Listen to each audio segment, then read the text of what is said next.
Greetings, Internet! Welcome back to the Comic Watchers Show, episode number 142. I am your host, Matt, and of course, this is Mike. Couldn't have the show without him, even though we did once or twice. It just was lame. Welcome to the first of 1, 2, 3, 4 Halloween Spooky Month themed episodes that we've got cooked up for you. It's going to be wild. It's going to be crazy. Yeah. We don't know what's going to happen other than it's going to be spooky and horrific and all kinds of good stuff. So this week we are digging into, Mike, tell the kids at home what they've won.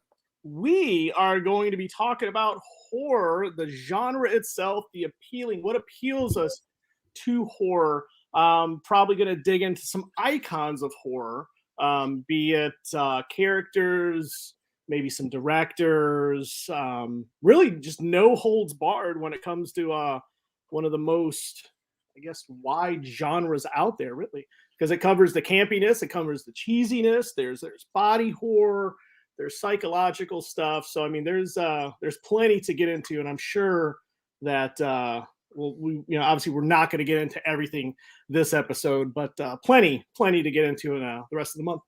Oh yeah, definitely. Mm-hmm. So, Mike, let's kick this thing off. How do we define horror? How do we define it and differentiate it from, say, suspense or thriller or suspense or thriller? I think suspense thriller kind of rents a room from the landlord horror, Okay. It's like if you got, say, like Silence of the Lambs, which is more thriller based, but does have elements of horror in it, Yeah, I would count that movie as more of a thriller. Yeah, more thriller based. And it's kind of like, say Pet Sematary, more horror based, but we slip in elements of suspense and thriller in it because it's not, it's not gory. Right. But it's enough to kind of, you hear a little bump in your, in the apartment or something like that. And you're kind of like, well, what is this? Okay.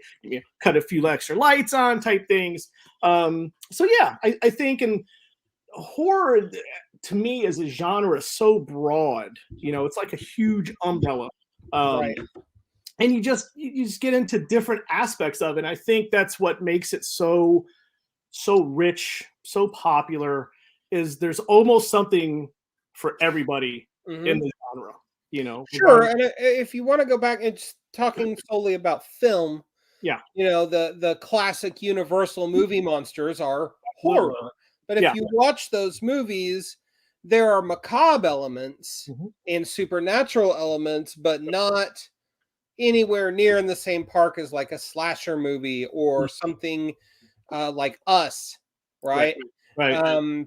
It's a pretty broad net, and it is, I mean, like a lot of genres, it's going to encompass a whole bunch of different things, and that's great because that means there's something for everybody. Right. Yeah, absolutely. And I think, I have to kind of jump ahead, but with the upcoming release of Halloween Kills, even for people that aren't really into the spooky slasher films, everybody knows who Michael Myers is. At some point in time, if you got 20 people, I'm sure 15 of them have seen some sort of Halloween movie, be it in the original series, be it the Rob Zombie remakes, whatever. Those are your favorites. Yippee! I can't wait to watch number 2 again. But that's next week's show. But no, I just think that and to go back to what you were talking about the old black and white, the OG stuff. I mean, even when you take into account, like, say, something like the Addams Family or the Munsters, the goofy stuff that is still that's generational. You could start picking out horror stuff and it's generational. It gets passed down, and then you got the remakes of, like, Halloween, Nightmare on Elm Street, Child's Play. It's ushering in new fandom. It's that next generation. And I think that just speaks to the almost the need to be scared. Everyone loves to be scared. Everyone loves,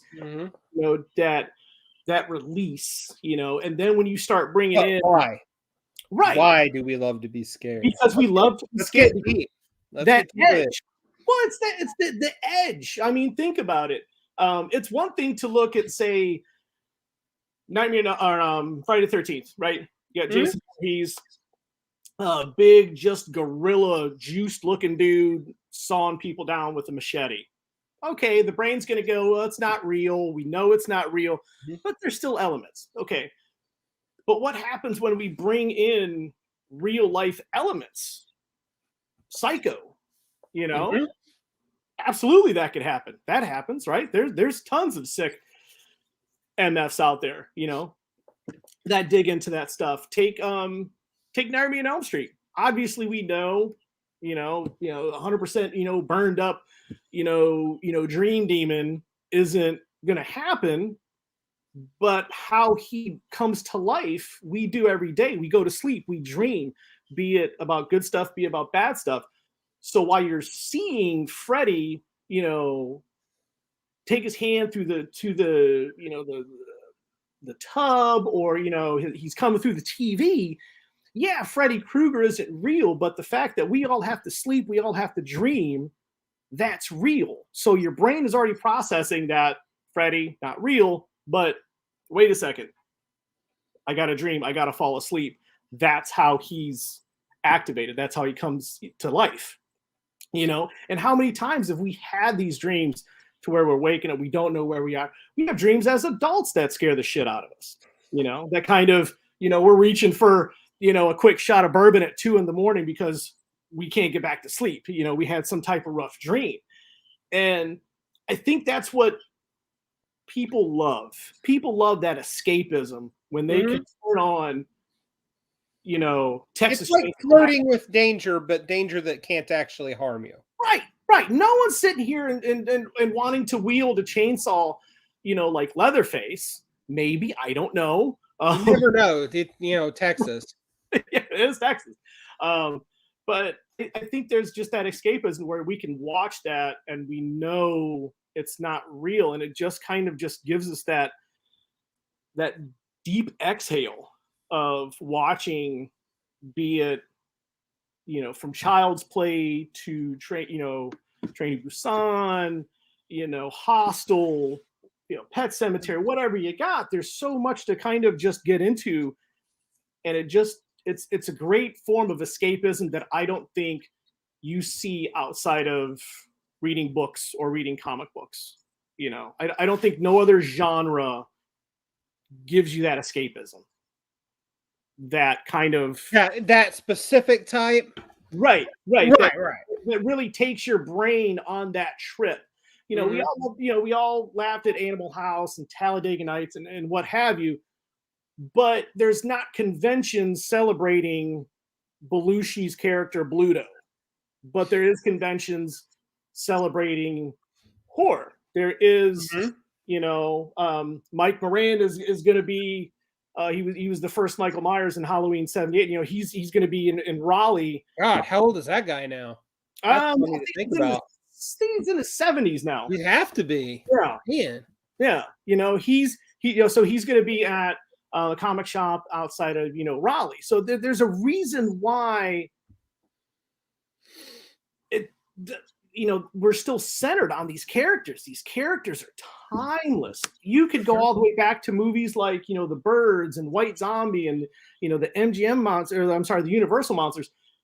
And it's all iconic. It's still iconic. It's just getting passed down. We grew up with the slashers. So now it's our turn to pass this down. And now, now these kids are, thinking that, Halloween is new. Well, Michael Myers is new. Freddy isn't new. And I just think I just think it's just that generational thing that I've said before that just keeps it going. Well, and I like the generational aspect of what you're saying, because every generation brings something new, right? Absolutely. Like, slasher movies don't exist pre-1978 when Halloween comes out. They just don't. No. John Carpenter made something new. Right. And basically he defined horror in the 80s. Mm-hmm. Like, you don't see you don't see atmospheric horror or you know, the Creature of the Black Lagoon or whatever Right. in the 80s. You see the slasher, right? Mhm. And then it runs its course. We love it, but it runs its course and it becomes other things over time, and maybe more grounded movies that fall more into the suspense atmosphere of it, like Seven, Mhm. right? Very well. It's still tapping those same adrenaline glands, but in a very different way. Mhm. And there's not a fearful element to a suspense movie. And I kind of feel like, especially because when Scream came out in Right. '96, that really, really changed the game. Right. And it was the I'll still tell you, like, that first Scream movie is one of the most important horror movies ever made. Oh, absolutely. I mean, It's it like I said, brilliant. well, it is, and it stands the test of time. And I think, excuse me, and I've said this in my reviews, in a couple of the horror books that I reviewed for the site. Or horror has to be treated a specific way in order for it to be good. Because anyone could sit here, create a slasher film or a slasher story or Mhm. a psychological story, or a suspense, what have you. But to really create a story with a plot, with characters that stick with you, is something on a completely different level. And Sure. that you see with Scream. Like, we not only get a great horror series, and I think all the movies have their place in order. I would One, say as that series goes on, it forgets the lessons of the original movie. easily. Like the last two, we could probably stop at 3 Scream films and Easily, yeah, be okay. very easily. Yeah. But with that series, though, we get a brand new icon of the Scream Monster. Yeah, We Ghostface. usher in a brand new era of psychological horror, which for me is way scarier than Mhm. gore, body horror, whatever. Because Well, and go ahead. I'm sorry. no, I'm saying, because like at least with the psychological aspect, like you see hints of the Scream Monster running back and forth. Yeah, I think um James Wan, being a modern, or modern-ish, I guess. He's been around for a while, but stuff like Saw, stuff like The Conjuring, hmm you know, he has perfected that part of psychological horror where you can see a person on the phone and you are scared shitless. There's nothing else happening in the scene. It's just a person on the phone. But because you're used to how, say someone like James Wan creates film, you're waiting for something to pop up. You're waiting for something to run across the screen. You're waiting for Yeah. those Well, to go dark. I mean, a lot of that is jump scares, and jump scares Yeah, and found footage movies. Those were huge, huge, huge in the 2000s. yeah. The Blair Witch, still good. Oh yeah, Blair Witch. Like, I Mm-hmm. about pissed my pants when I saw that movie in theaters. Still do. Still. I mean, it's so well done, Yeah. and there's a million copycats out there, and they're oh crap, what's the other famous found footage one that came out? There's like 6 of them. Paranormal Activity. Yeah. Yeah, I went totally blank on that. Um, they're good, but there's also, for every good one that you've got that breaks new ground, now there's 100 ripoffs. Yeah. Like, uh, you know, Saw. You mentioned Saw. That one really, really broke new ground, I think. Yeah. Because really, there is no monster. There's Nope. just survival, and Mhm. it's raw, and it's Yeah. gritty and dark and just jacked up. And once again, it brings in that hyper realism, if you will. I mean, what happens in Saw could easily, all it is it's a kidnapping movie. All it is kidnapping and torture. That's all it is. And so when you're watching it, once again, you're going, oh, that can't happen.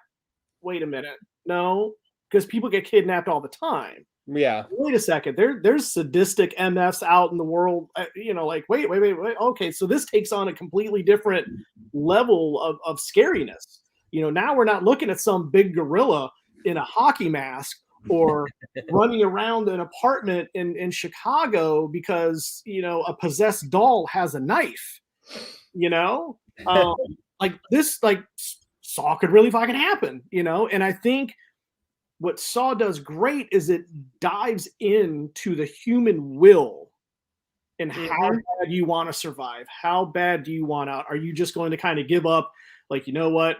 You know, Carrie Ewell's, I'm not cutting my leg off. You're just going to have to leave me there.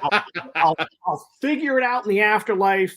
Hopefully I played my cards right to wherever I'm going, you know, but I'm not cutting my leg off. And I just think that resolve is just something just other. And I just think, like I said, like that psychological aspect for horror for me is always going to stand out. And just as brilliance when it's done right.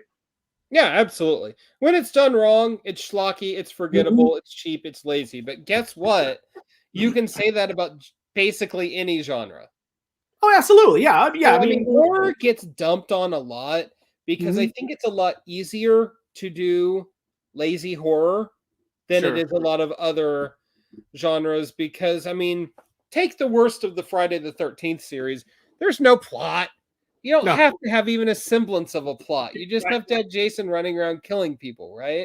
Right. Like, Be it Space or the worst of the Saw series. It's just like, here's this crazy trap. And I mean, it is what it is. Whereas if there's a bad rom-com, somebody at least tried to take time to write a plot and thinly sketch out characters, you know? Yeah. That might seem like a strange comparison, but no, it's very specific genres with very specific rules that they tend to adhere to, right? So it's not so off the mark to compare the two, I don't think. No, because like you take, for instance, you know, to go on a little sidebar here, take Will Ferrell, one of my favorite, comedic actors, going back from his days in SNL and Second City and all that stuff. Not a lot of his stuff is hits for me. You know, I'm maybe about 3/4, maybe a little over half. You know, because but there's something about him that you just like. Right. That's me with Seth Rogen. Right. You know, and I think, you know, going back to say Scream, that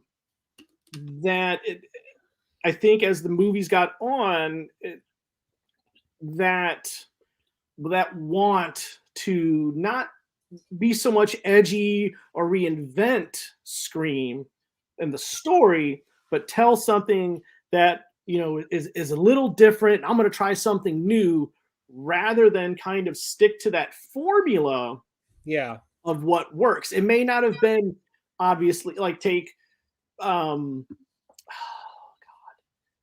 Nightmare on Elm Street real quick, you know. How many of those, you know, you got Nightmare on Elm Street 2 that was kind of depending, you know, and then you got the Dream Warriors, you got the Dream Master, you know, Freddy's dead, you got the Final Nightmare.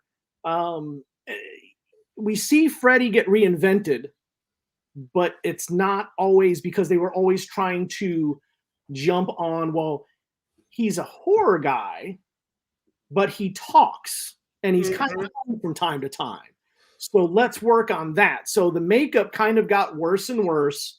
The plot kind of got away from what made Freddy scary, which realistic for me, the scariest Freddy is the psychological side, where you don't see him, because in the first movie, you only see him 5 or 6 times. Yeah, and he's genuinely terrifying. Right. You know, especially I'll just tell you, I have I get really skeeved out by like burns and burned flesh and stuff. Okay. It's because of seeing Freddy when I was little. Sure. Yeah.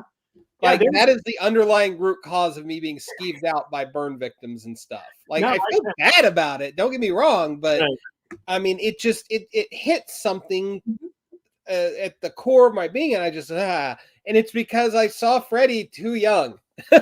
that and the melty Nazis at the end of Raiders. Yeah, that's pretty hardcore when you're like 4, right? Oh yeah, it was just. I mean, it was like the Nancy's bathtub scene. You know, after I saw that, no, Mom, I'm not gonna be taking any more bubble baths from here on out. I'm good. Clear water, all the lights on. But yeah, I just, and to get back to it, I think they lose focus. Sure. Freddy, I think Yeah. Freddy kind of becomes like almost a cornball in a lot of ways. Yeah, yeah, and sometimes he regains it. It wasn't until Freddy's dead that I think he kind of got a little bit of it back, and then fully, I really think the final nightmare was a return to the classic Freddy. Absolutely. Now that could have been because Johnny C came back, and I'm sorry, Wes Craven rather, and Wes Craven, and just I don't know. It was a revisit. It kind of revisited what made Freddy great, Yeah, And I agree with that.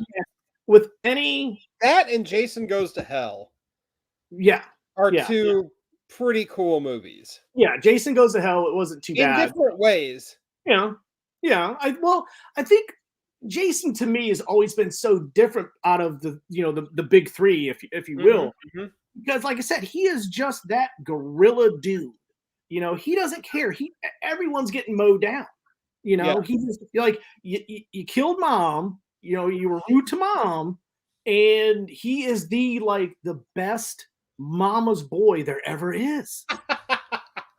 He's perfect for that. And I just think that, I mean, to me, out of all the slasher films, I really think Jason kind of embodies that. I mean, he is like the best slasher guy there because I think he's the purest iteration of it. He is. Because, and I'm that's kind of looking at like the whole series from end to end. Yeah. Because if you use Halloween and do the same thing, there's lots of fits and starts and reboots and resets and these movies didn't happen, Right. And Halloween H2O with LL Cool J, and there's just less. I mean, this is going to sound like a bizarre thing to say about the Friday the 13th series, but there's less consistency. There is. I think with until you get to Jason and space, and then we're just throwing every shred of attempted logic out the window. Yeah. Jason in spaces. Whoo! I thought we seen it all when my man goes to Manhattan. For like the last half hour of the movie. Oh God, yeah. But Friday the 13th. Really, I mean, for me, kind of, I lost it after New Blood. Which number is that? 5? You would ask that. New Blood is 6. Yeah, it's 6. 6, I believe. New Blood is 6. Because that was right after Feldman left. I don't even think Jarvis was a thing. I think Tommy Jarvis, I think he grew up and moved away, so we didn't have, the Jason Jarvis thing anymore. But yeah, I think that just falls in line with, I'm going to try something edgy. I'm going to try something new. Well, I get it. Be creative. Be the artist that you are, but know that people before you have tried this. Yeah. And it worked, but it kind of didn't work, a perfect example of just kind of getting it right accidentally is Freddy versus Jason. It is. It's campy, Absolutely. it's easy, it's scary, it's a comic book on TV. Is what that is. A weird Jay and Silent Bob knockoff in it. Yeah. For no reason. Yeah. And I just love how they work off each other. They got together. They had a brunch. They talked over world domination. Well, and they talked through their problems. Yeah, and we really really sat down and talked it through. Yeah. Like two well-behaved psychopaths. Yeah, But I mean, that movie works because it has zero pretensions of doing anything other than giving fans exactly what they want. Right, right. We wanted this. We have been talking about a big three mashup or a big 2 of the 3 mashup for decades upon decades upon. Since the 80s, since fans started to get divided. Where, well, do you like Freddy or do you like Jason? Or do you like Michael? Well, I like all 3 of them. No, do you like Freddy? You have to pick one. It's the 80s. You have to pick. And, but it just succeeds, and I love the fact that they didn't worry about canon. They did, now all of a sudden Jason is afraid of water. I mean, come on. I was like for real, this is what we're doing, but it works. This is what we're doing. Yeah. This is what we have to do. Yeah, and it works, like campy horror can be done, but it has to be done right. Like horror itself. And so what's the line though then between campy horror and horror comedy like Evil Dead 2? I think with the cast needs to be right. Like Evil Dead, Bruce Campbell. Right. Like I thought of, who doesn't think about like, could Evil Dead work with anyone else? You kind of maybe, I don't know. It's kind of like, say, take Shaun of the Dead. Could Shaun of the Dead work with another cast? Probably not. Yeah. But I just probably think, not. Right. And I think that's where that good judgment of good horror goes. Like, take Child's Play. Yeah. Could Child's Play work with anyone else? Series coming out on Sci-Fi. Right. I can't wait for that one. Could Child's Play work with other voices besides Jennifer Tilly and Brad Dourif? Probably not, because their voices lent to the soul of their characters. Yeah, the characters are dolls and they're doing voiceovers, but once again, it's horror done right. That right mix of, yes, we know you can literally pick up Chucky, put him in your trash bin on the edge of the driveway, and be done with it. But because we need to be scared and we need to have this release, we need to be chased by a satanically possessed doll who beats teachers to death with yardsticks. Yes. And there's tons of just great bad movies, Child's Play and Ghoulies, like you said, Evil Dead, Critters, there's tons of campy, stupid horror movies that people are still talking about.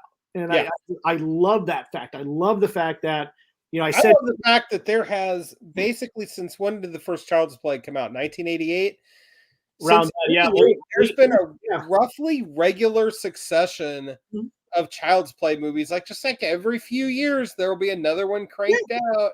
Yeah, Bride of Chucky, Cult of Chucky. And the weird thing about that series is it's like all the brainchild of this one dude. I forget his name. You probably know it. Mancini. Maybe. I don't know. I'll take your word for it. But he's like been the writer and brainchild behind all of these dang movies except for maybe one. And it's just like, dude, you really, really, really are invested in your little doll man. Yeah, Don Mancini. What's that? Don Mancini is his name. He's the guy who did the story for Child's Play, and he's doing the Sci-Fi series as well. That's cool. Yeah, so you got like Don Mancini, Brad Dourif, and Jennifer Tilly are doing the voices. So, and once again, good horror done right. We know it's on Sci-Fi. It's, Chucky's not chopping off limbs. It's going to be the same campy stuff. It's going to be a possessed doll running around with a butcher knife. Well, how did he get on the counter to get a butcher knife? It's brilliant. My 4-year-old is bigger than Chucky. You know what I mean? Come on. But yeah, I just think like, no, go ahead. Who then, Mike, and I know the answer to this, but I want to hear it from you. What is the horror series that you keep coming back around to time and again? Oh man. See, that's a tie. Okay. That is an honest tie between Nightmare on Elm Street and Halloween. But Halloween, I get a little picky on because I kind of do my own succession of movies with Halloween rather than Nightmare on Elm Street. I can watch 1 through 15 and be fine. Except for the remake, right? Yeah, except the remake was God. And to be honest, I'm not a huge fan of remakes to begin with. And I get it, he was huge with was Jackie Earle Haley.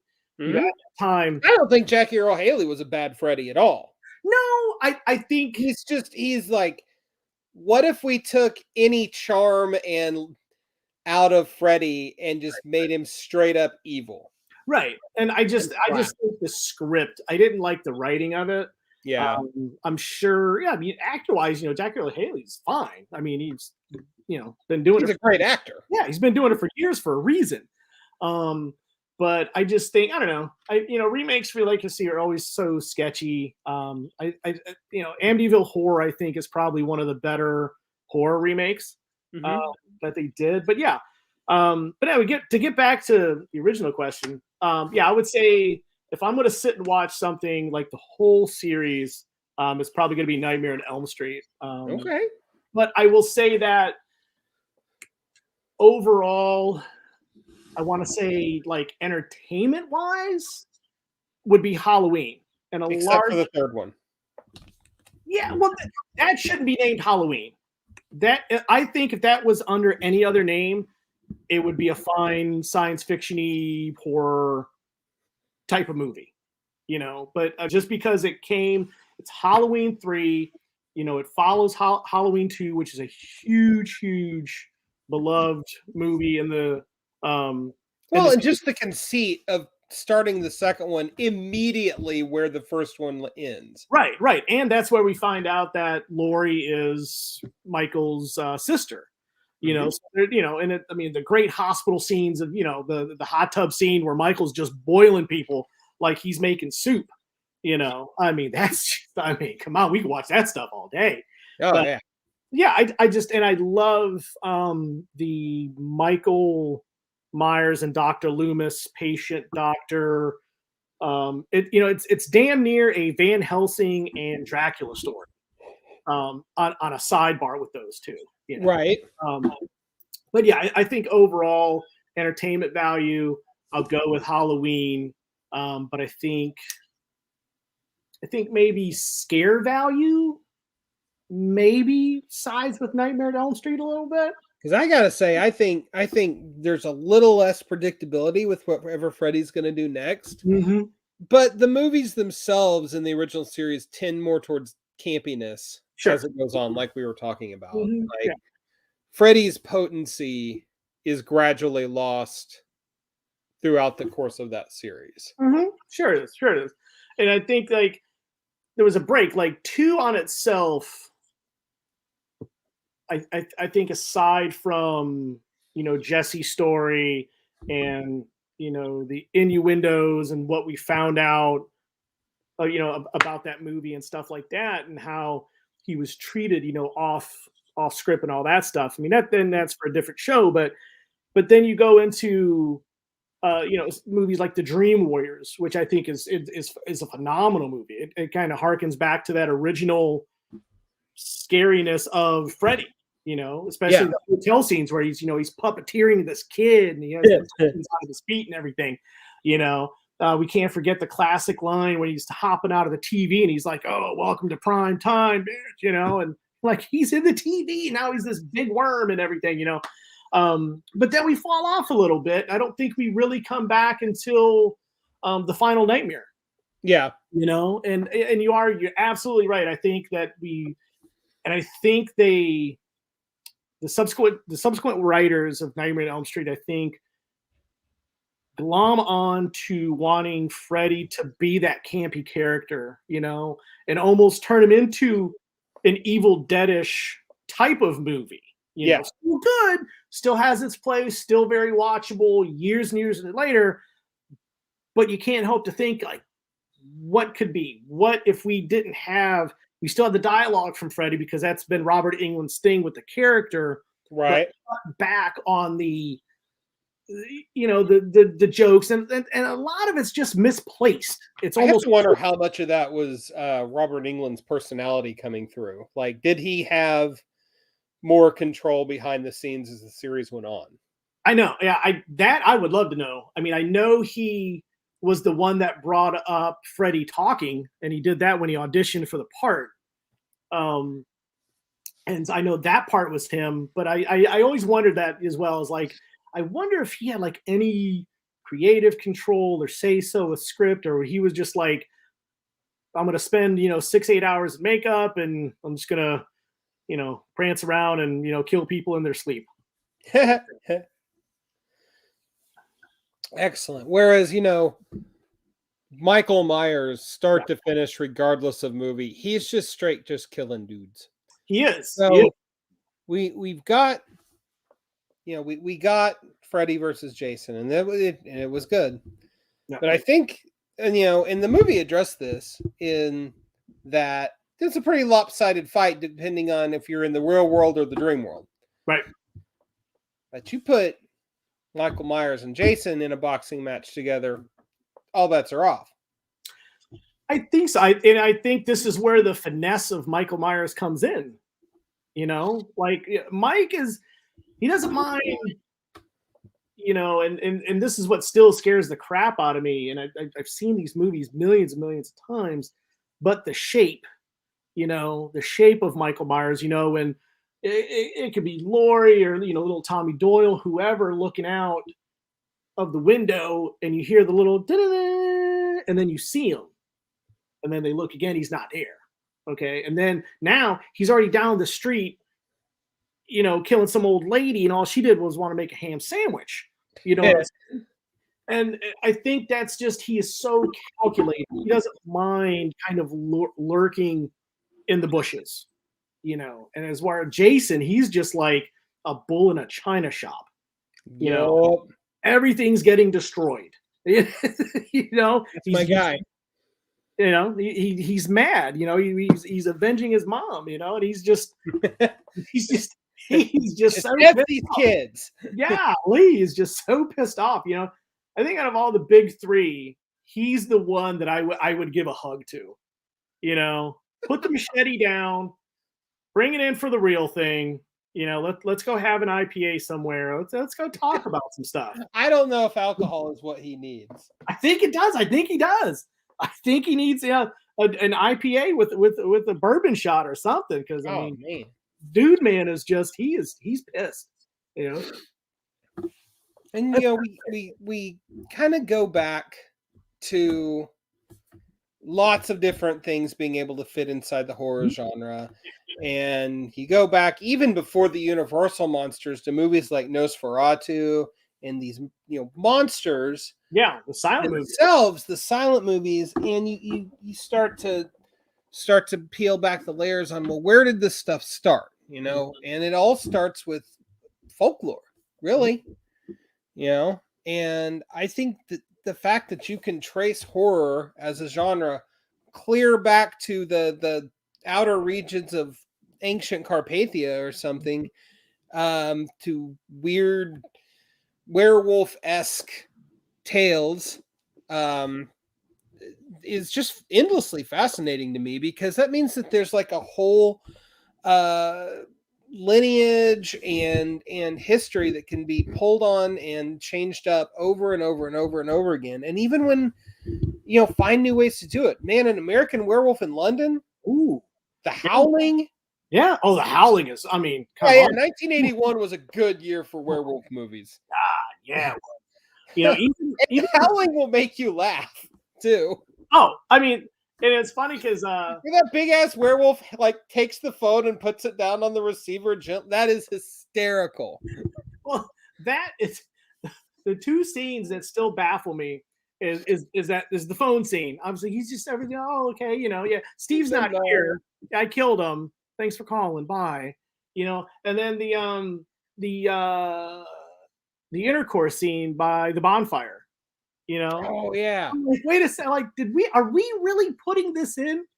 We are. It's the 80s. We don't have PG. It's the early 80s. We don't have PG-13 yet. 80s. Every 80s movie was so was filled with so much gratuitous scenes like that. That like, wait a Oh second, yeah. is this the Howling or is this Porky's? I mean, what are we watching here?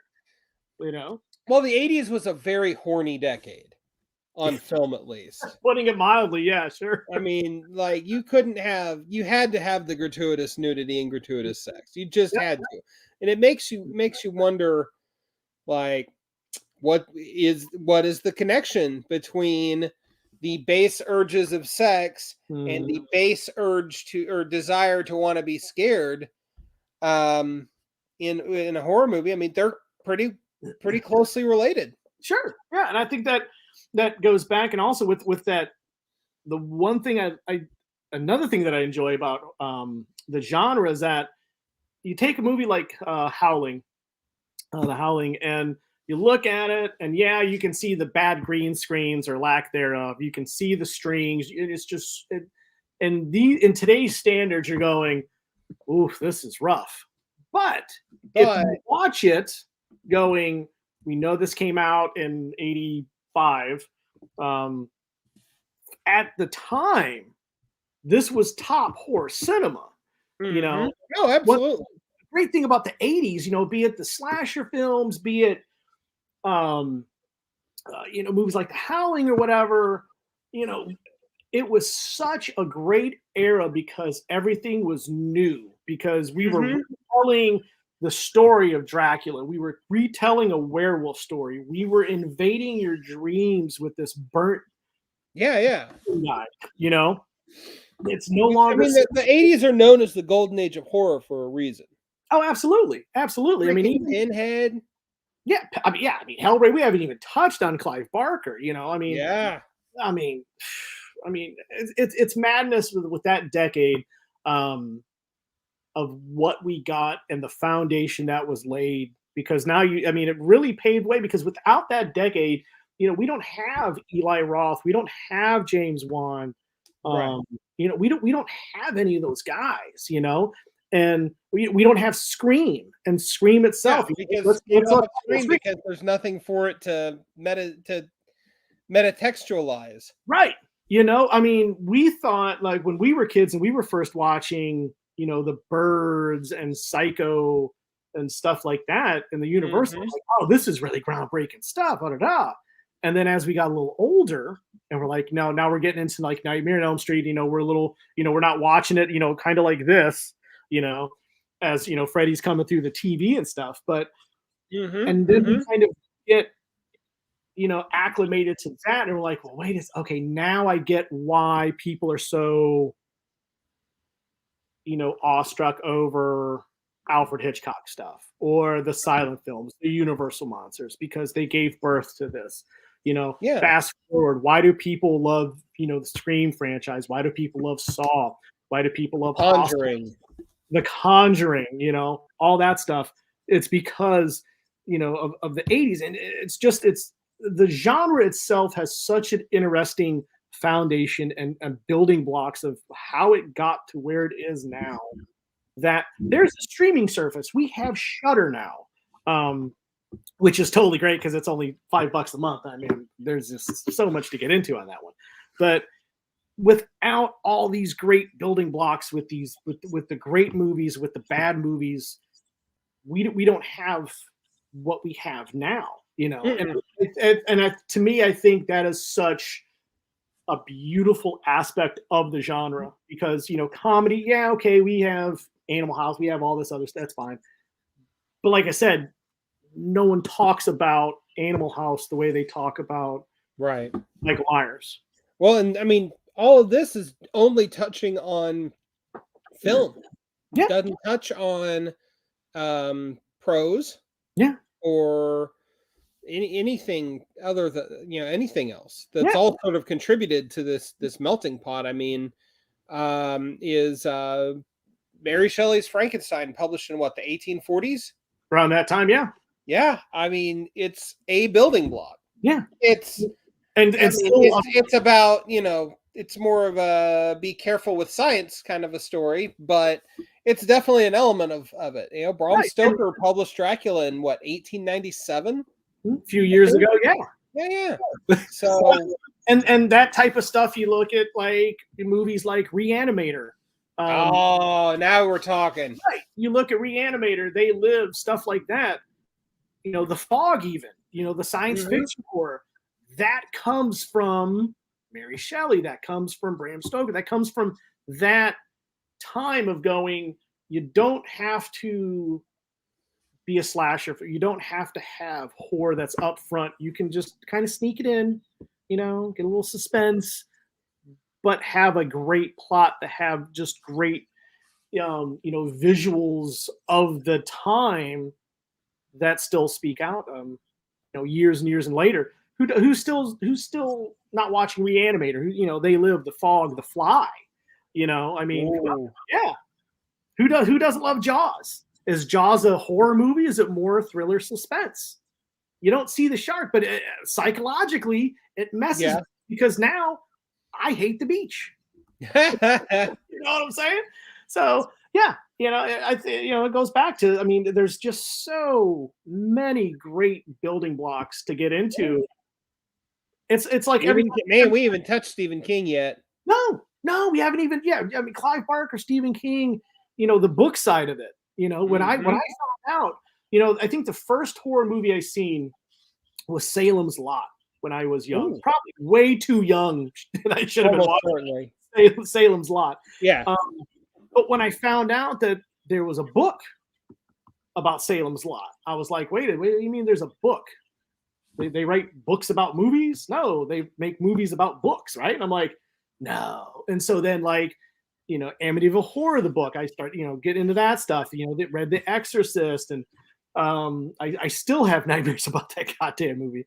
And then I would discover, Clive Barker and all that stuff, and it was just like, that opens such a new aspect to the horror, and now you're not seeing it, but you're reading about it. And now your mind, even though you've seen Pet Sematary, the parts with Gage are a little creepy when he comes back, but as you're reading the book, your mind doesn't play the movie. Your mind plays its own version of book, and that's, once again, there's that escapism that I don't think you get with any other genre outside of reading books or reading comics and stuff like that. Because to me, there's no different than me watching Halloween 4, going gaga over, that part where, Loomis and Michael are in the diner, and that escapism, or reading a comic, or reading the latest Batman comic, just that great escapism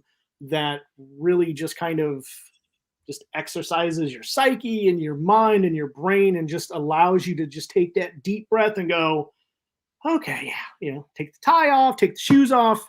It's beautiful. I love it. So you said that Halloween is your one true that you're always going to come back to. And I knew that was the answer. I knew it, and I didn't. So I'm actually going to say, for me, it's not a film, but it is a book, and it's It by Stephen King. Ah, very good. Yeah. That book is terrifying in places. And I mean, it works for me because just the concept is so basic and brilliant. What if you grew up and found out that the monsters under the bed were real? Right. And that's, anybody can identify with that. And it doesn't hurt that Stephen King was, at the peak of his powers in the 80s, and writes just some of the absolute most fleshed out and compelling characters in any prose fiction. Iconic. Today, still. But in the 80s, you couldn't touch Stephen King. No. You'd probably get a contact high from all the cocaine wafting off of him. But no. Oh yeah. Not me, but yeah, I've read that novel several times, and it's a fat damn novel. It is. Well, this stuff like The Stand. All this stuff. Black House. It's all this stuff. Like, can you write something under 800 pages, please? All his stuff is coffee. Carrie is like just over 200. Is Carrie that short? It is. And Carrie's another great movie. Yeah. You know, even the remake, the 2 remakes of Carrie, I thought were pretty. I have not seen either of those. They're not bad. There's a TV movie or a move for a TV movie. That's pretty dope. And then there's a remake of the actual like movie. That's pretty rad. Yeah, decent though for remakes and stuff. And really pays homage to the original and kind of does a great job at like being more of a tribute than someone trying to redo the story. Okay. Yeah, excellent. Yeah, but yeah, you hit it. I mean, the book wise for me, since we're on the books, I would have to say Amityville Horror.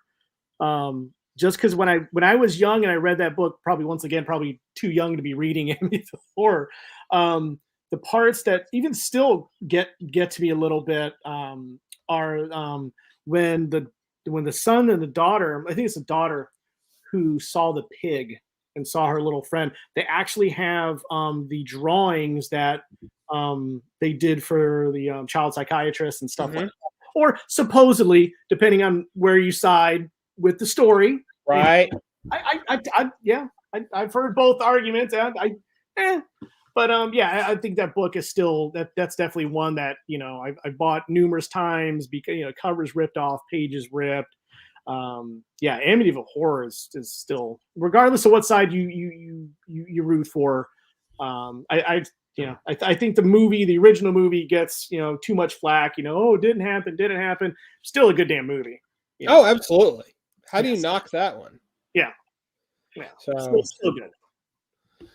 So okay, well, Mike, I think unless you had more to throw, I think we're at about the end of our convo. Yeah.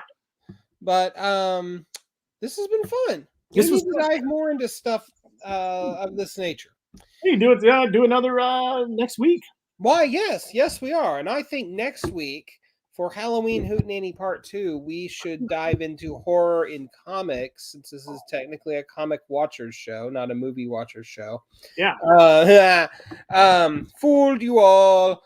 But yeah, next week, thank you all so much for listening. Halloween Hootenanny Part 2. We're going to get into horror in comics, our faves, and yeah, happy spooky month, guys. Good time. Absolutely. We will see you next time. And until then, read something good, support your local comic book store, and above all, be good to each other. Definitely. Thank you all so much for listening.